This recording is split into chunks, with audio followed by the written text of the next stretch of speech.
Today, I want to talk to you about community, not communism.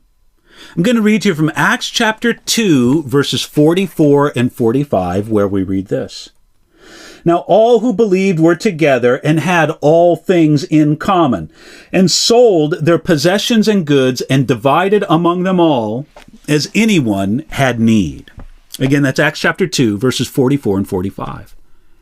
These verses tell us that there was something special about the early church.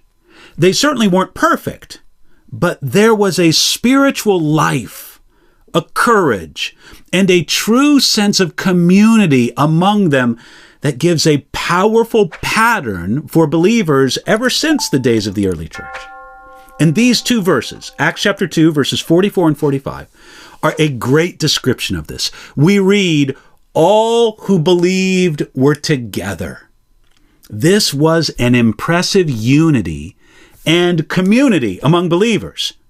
We read in Acts chapter 2, verse 41, that among the Jewish people gathered at Pentecost, some 3,000 people responded to Peter's preaching. Many of those 3,000 new believers came from far away to Jerusalem for Pentecost as pilgrims. These visitors repented, believed, and were baptized. Afterwards, they didn't just go their own way. They wanted to grow in their faith and in their following of Jesus. So it says, all who believed stayed together. Now, the Jewish people of that day had a tremendous custom of hospitality during any major feast, such as Pentecost. Visitors were received into private homes, and no one could charge for giving a bed or a room to a visitor or for supplying their basic needs. The first Christians took this tremendous feast time hospitality and they made it an everyday thing. And they didn't just share their lives, they also shared their material possessions. We read that they had all things in common.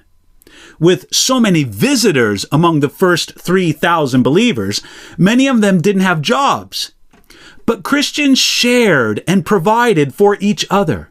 The early family of Christians had to share if they were going to survive. There have been more than a few people who claim that this was an early expression of communism, or sometimes they call it Christian communism. I think that this is a misleading and even a dangerous claim. This was different from communism in at least two important ways. First, it was voluntary. No one forced believers to share their material possessions. No one made them sell their possessions and their goods and made them divide them among them all. This was voluntary and led by the Holy Spirit. Forced collectivism, in the form of communism or many forms of socialism, has been a great evil in the world. The goal of a better world through forced collectivism was the claimed justification of the murder of, some people believe, up to 100 million people in the 20th century. The other difference is that this was temporary. We don't have any evidence, either biblically or from history, that this continued very long. Instead, this was the spontaneous response to an immediate need.